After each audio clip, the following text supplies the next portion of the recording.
Everyone, and welcome back to part two of our week one lecture.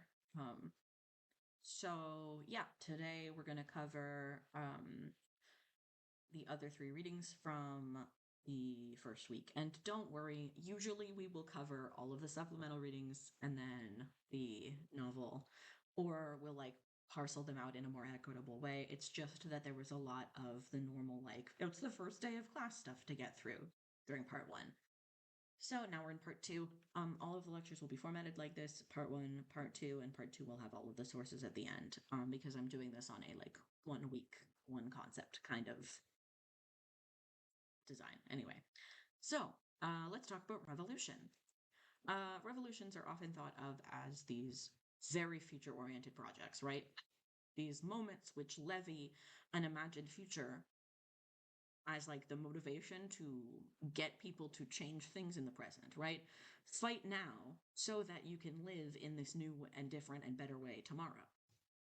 But that can look very different in different contexts, because different revolutions have wildly different motivations and goals.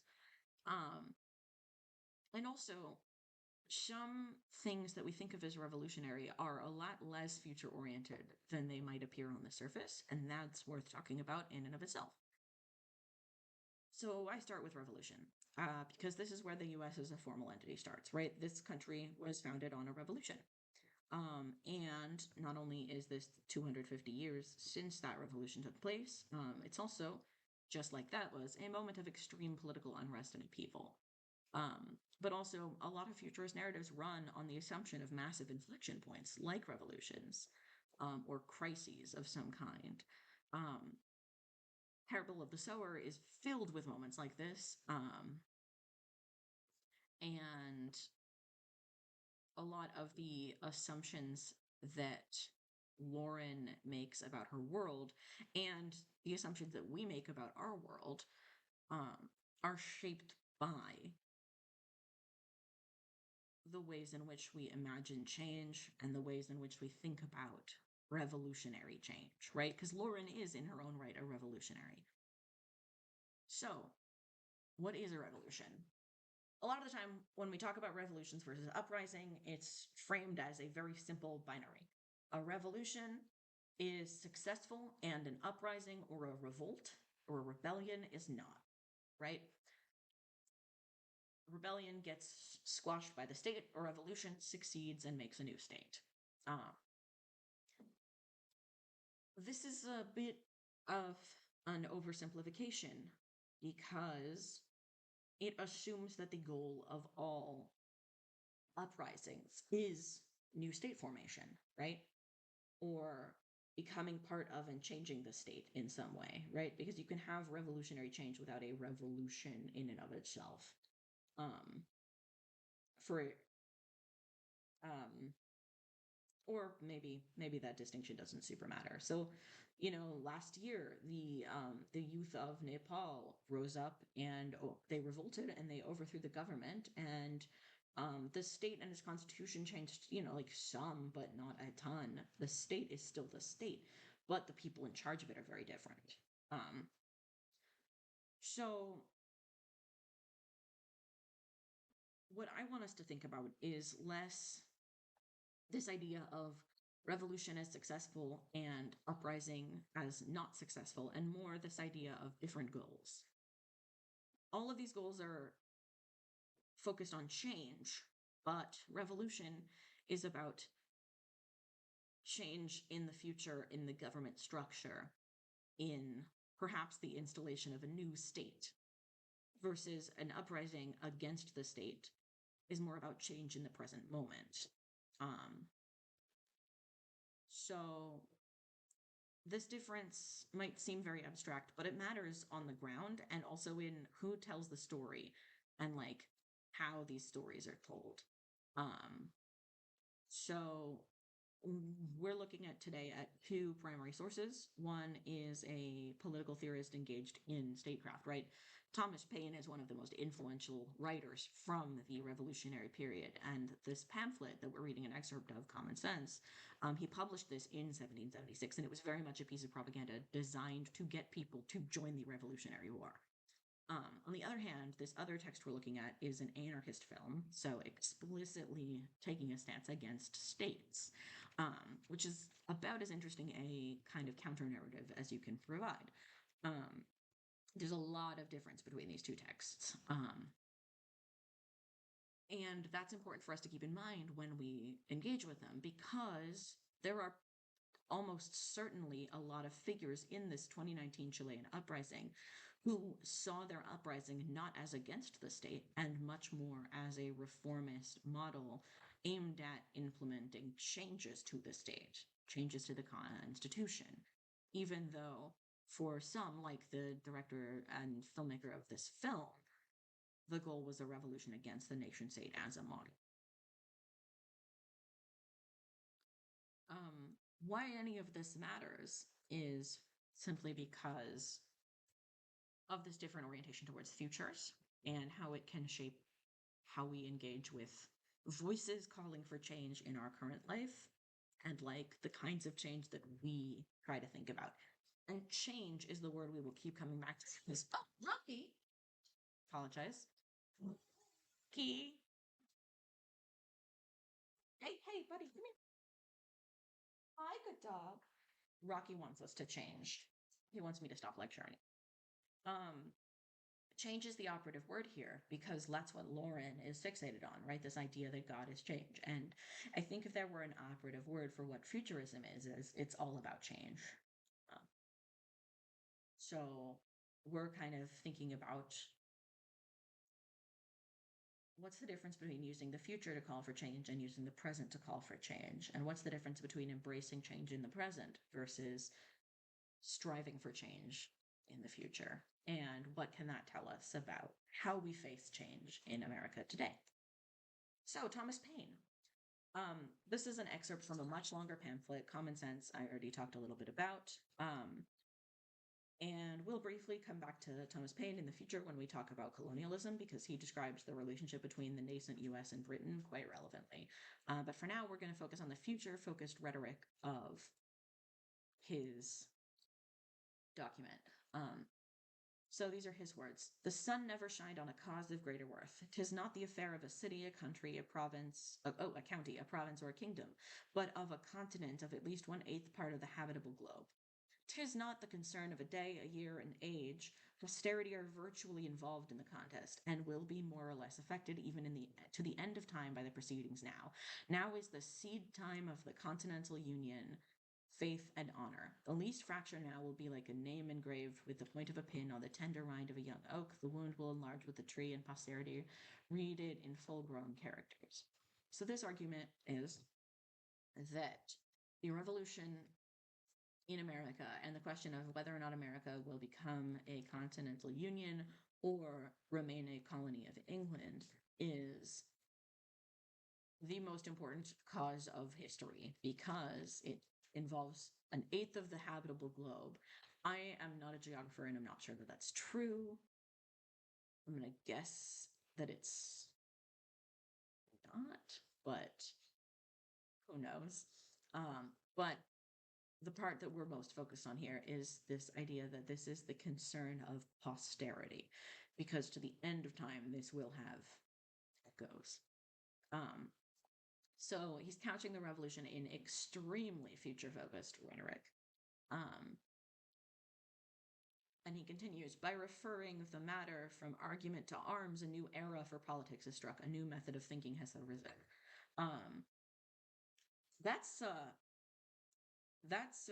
That can be read in a number of ways, right? One is this is the era of fighting for revolutionary change and for the future. And the other is that using arms to realize that future is a new method of political thought.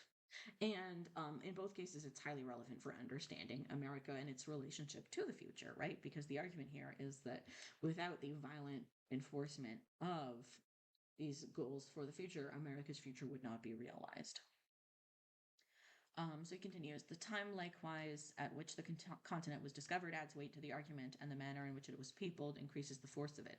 The Reformation was preceded by the discovery of America as if the Almighty graciously meant to open a sanctuary to the persecuted in future years when home should afford neither friendship nor safety. This is talking about the Protestant Reformation.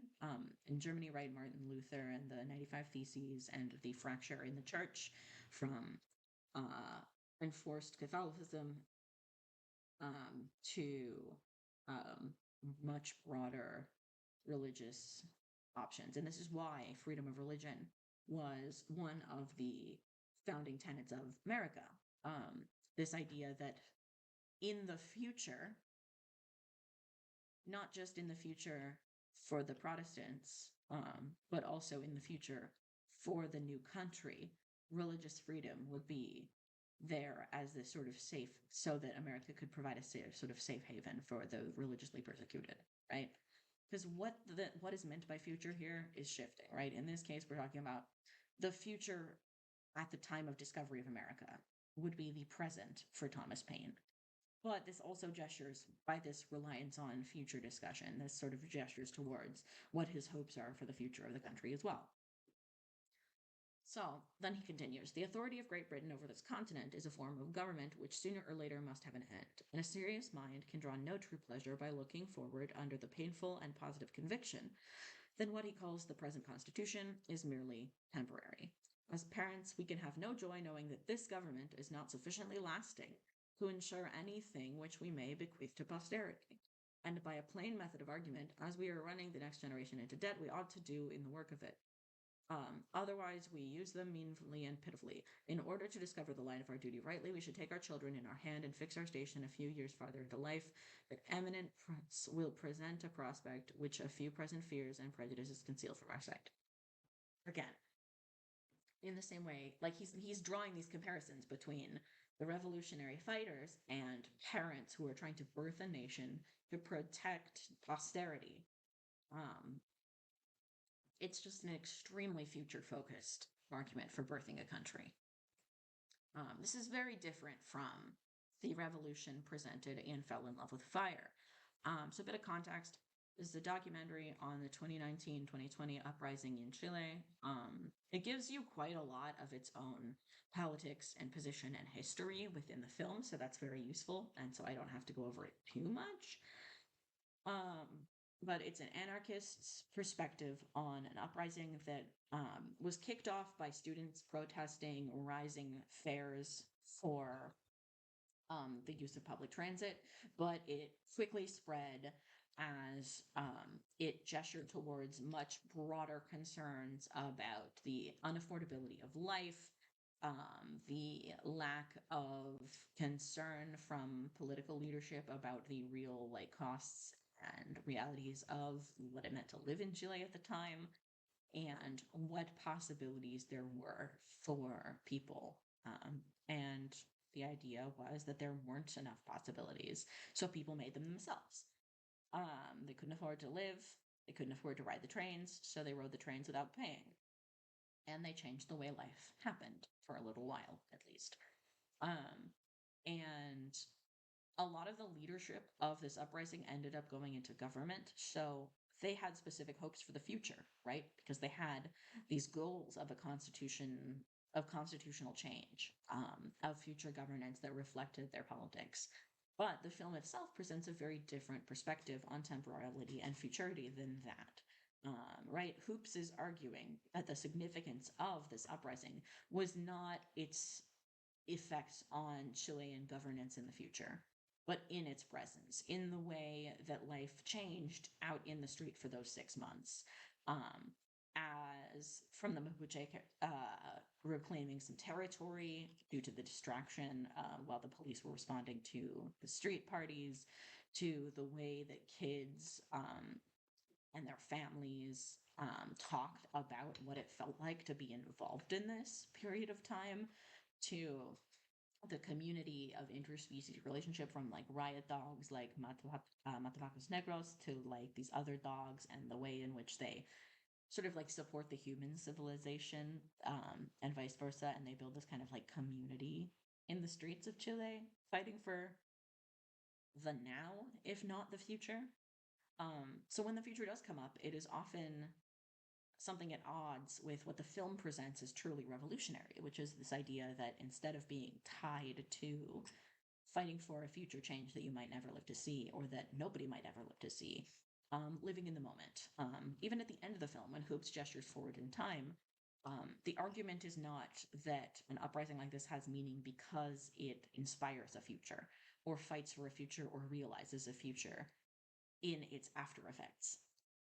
Instead, he argues that the meaning of an uprising like this only becomes clear if and when it happens again. This is less about future and more about destabilizing the differences between past, future, and present. This idea that the present is this moment that is always moving and always changing. And when we throw ourselves into it, that is the thing that is truly revolutionary. A very interesting perspective when you consider the ways in which future is sort of the operative thing that we focus on for so much of our lives. Is it revolutionary to fight for change within a system that is always focused on the future, or is it revolutionary to change the present and to focus on the present? And that is the change. It raises a lot of questions that I think are really important for us to keep in mind. It also serves to sort of destabilize the focus on the future that this class has, because when I say this is a class about futurism, I don't mean this is a class where we just talk about the future and imagine the future. I mean this is a class where we think about the relationship between our ideas about the future and our ideas about our lives right now, and where we think critically about the way in which the concept of the future is used personally, politically, narratively, to shape how we feel about change, to shape how we act, and to shape our politics. And it's particularly relevant to America. I also wanted to teach this film because a lot of our texts are focused on North America, especially the US. And normally in a semester, I would try to get us a broader balance of texts from other parts of the Americas too, because American studies is not just about the US. But in this case, this class is predominantly about the US. But it's still important to destabilize that sort of like slippage between America continent or the two continents, and America, the United States thereof. So this destabilizes sort of two aspects of that. My battery's running low. Shoot. We're going to pause filming for a minute while I go get a charger.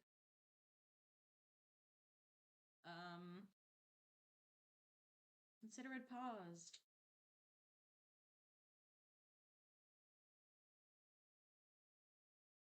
Still standing by. I lied. All right, welcome back. Now, with this context, let's turn to Parable of the Sower. Come on. Okay, here we go. I put these slides out of order a little, sorry. Author spotlight, Octavia Butler. Octavia Butler lived from 1947 to 2006, and she was one of the most beloved sci-fi legends of this era. Absolute icon. She wrote prolifically. She wrote a number of famous series, the Xenogenesis series, the Patternist series. Kindred is a really famous work of hers, and then a ton of short stories. And then, of course, Parable of the Sower and its sequel, Parable of the Talents. Butler's work often explored themes that we'll see come up in this book.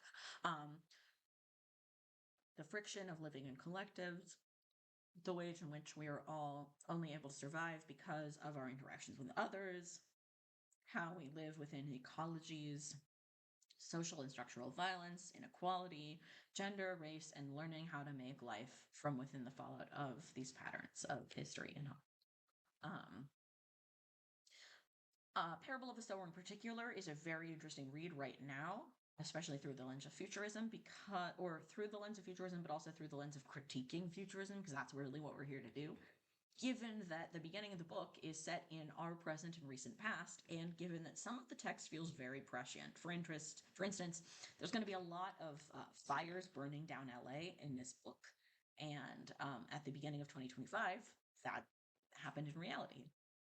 And we'll talk a bit about that at the end. So, a brief overview of the novel so far, right? Because we're really just setting the scene.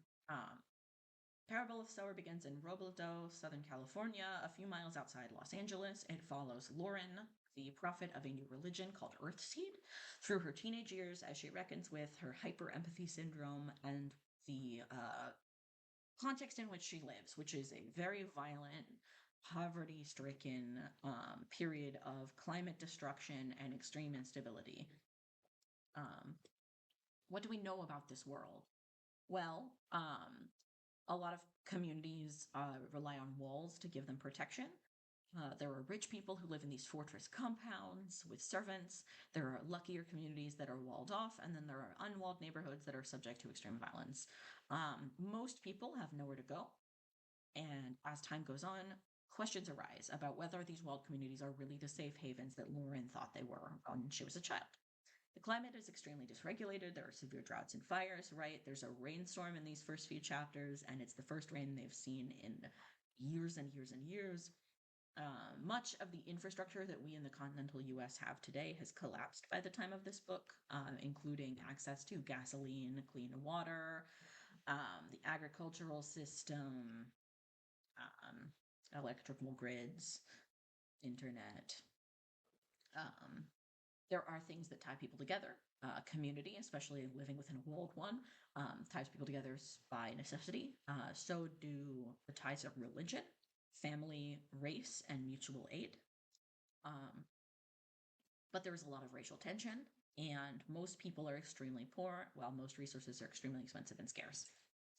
Uh, what else do we know about this world? It's a commentary on our world, right? All the predominant forces in play exist in our world. We've got massive class divisions, racism, sexism, scarcity, privatization of things that are needed for life, and things that sometimes are provided by governments end up becoming privatized.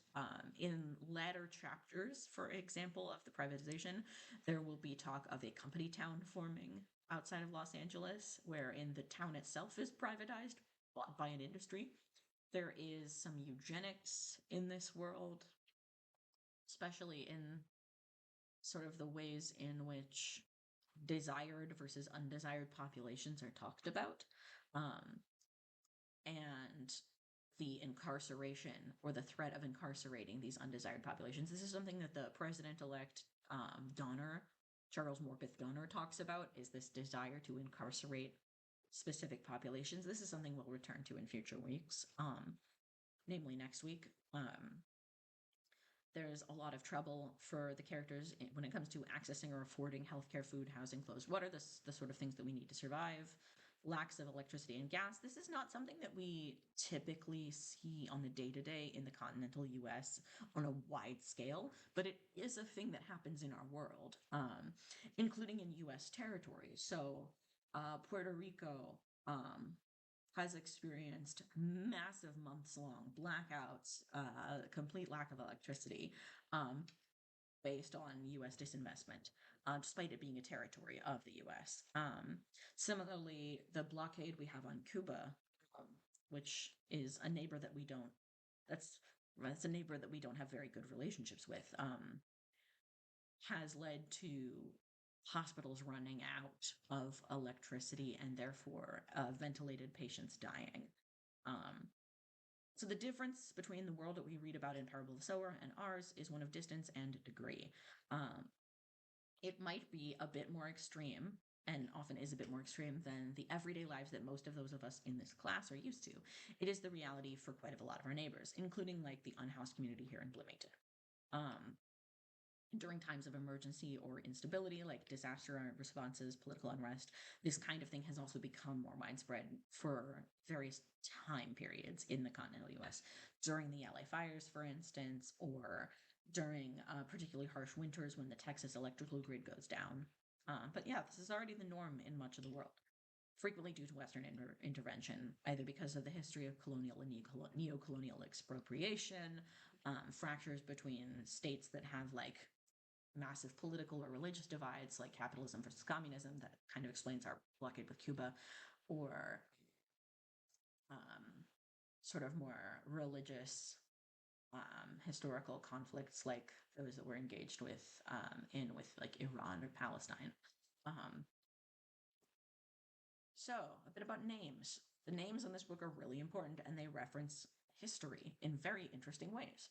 Um, President Donner, for example, the name evokes the Donner Party, which you may or may not have heard of, but again, I can't ask you because this is asynchronous. So we're just going to operate under the assumption that you haven't, in case there's somebody in the class who hasn't. So the Donner Party was a pioneer caravan that was traveling west and caught in a very bad winter and was not able to continue the journey and got very lost and basically was starving to death. So they started eating each other to survive. But in addition to eating each other, two Miwok men, Miwoks being an indigenous community, found them and tried to help guide them to safety, and they killed and ate them too.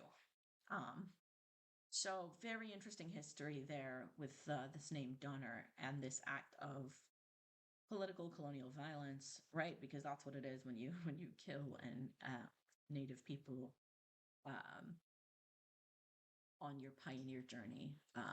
But also how this ends in sort of like an act of survivalist self-destruction. We could keep reading into these names all day.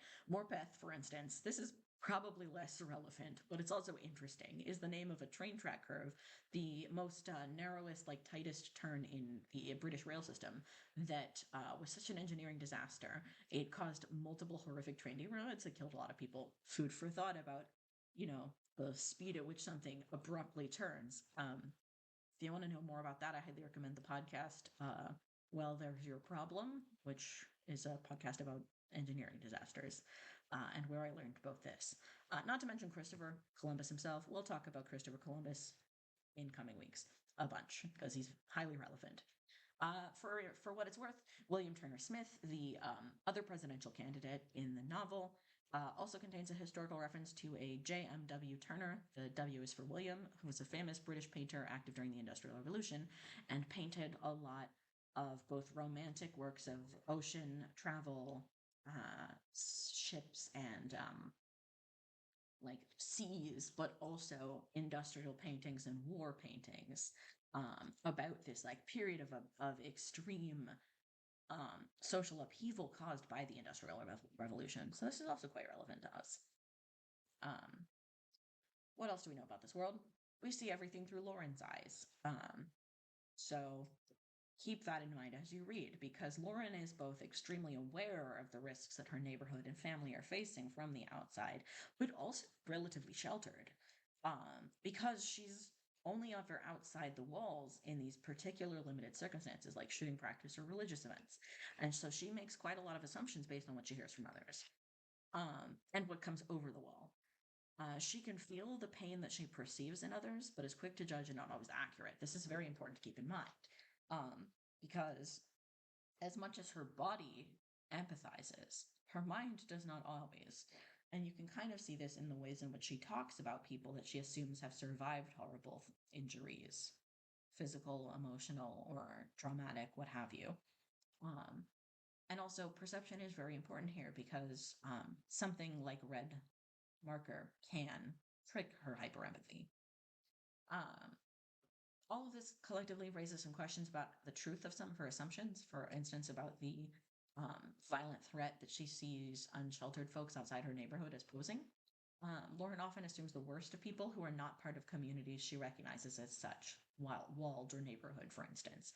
So, where other people might see only survival in a group of squatters hiding in the wreckage of a home, Lauren might see crime. Um, this is something we'll talk about in future weeks, because this is a pattern that we also see in our real world. Um, and it has everything to do with how perception is mediated. So, what are the key arguments of the story so far? Path our society is on, profit over people, or late capitalism, leads to escalating instability, inequality, and exploitation of the workers, as promised by uh, Christopher Charles Morpeth Donner.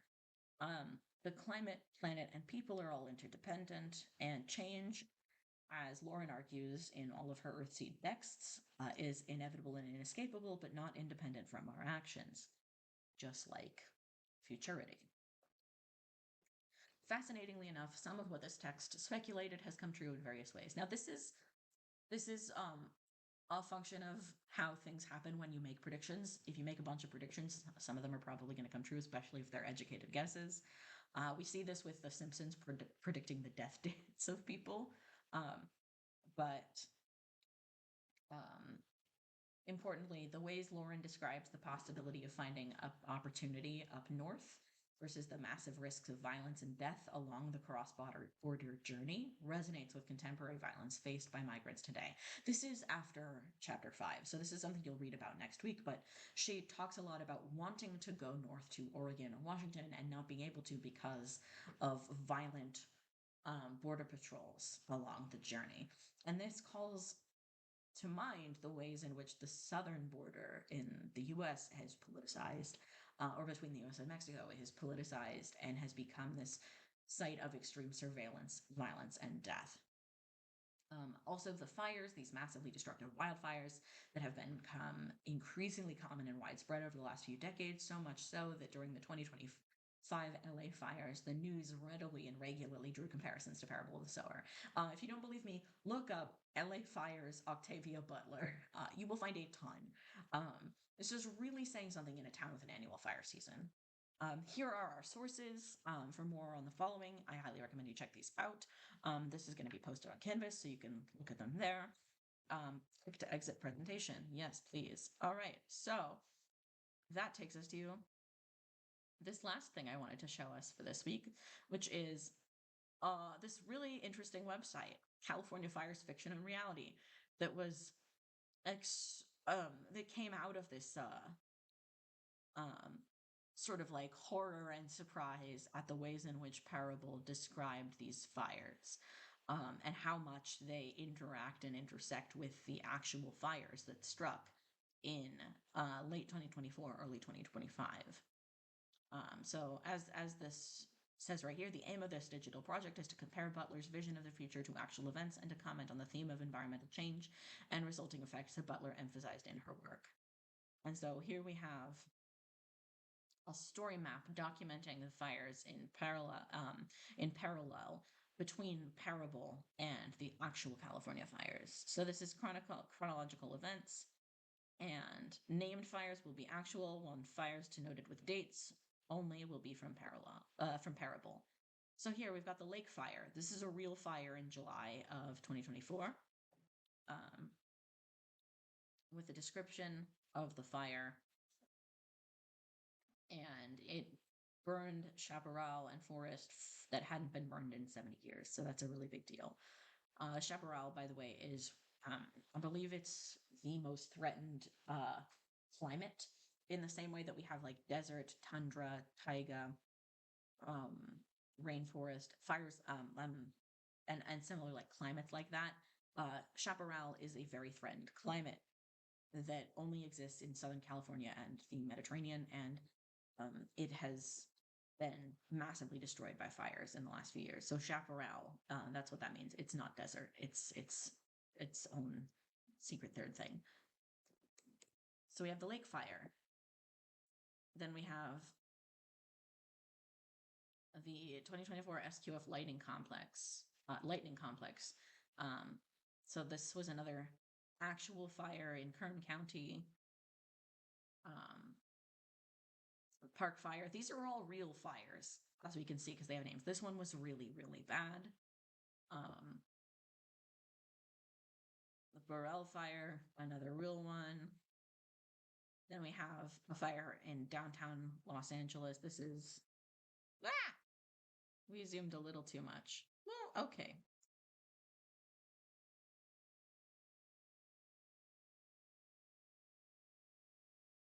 So yeah, this is like pretty much central downtown Los Angeles. Okay. I give up on trying to zoom in. Yeah, like central downtown.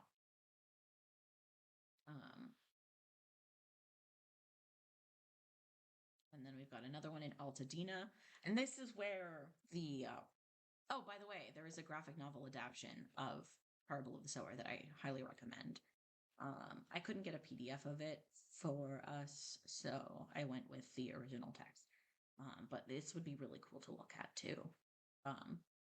So August 12th, 2024, this is that house fire that killed Mrs. Sims' family that was suspicious in origin.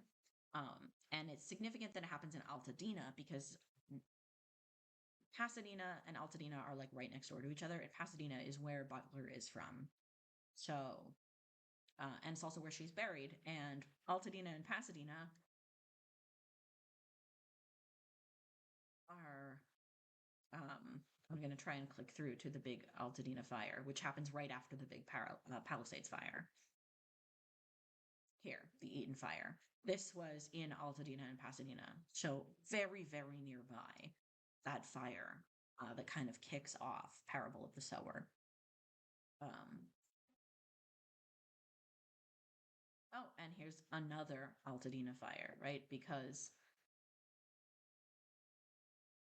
that's the thing, is Robledo is effectively based in Altadena. It's effectively based in this area of Southern California where Butler is from.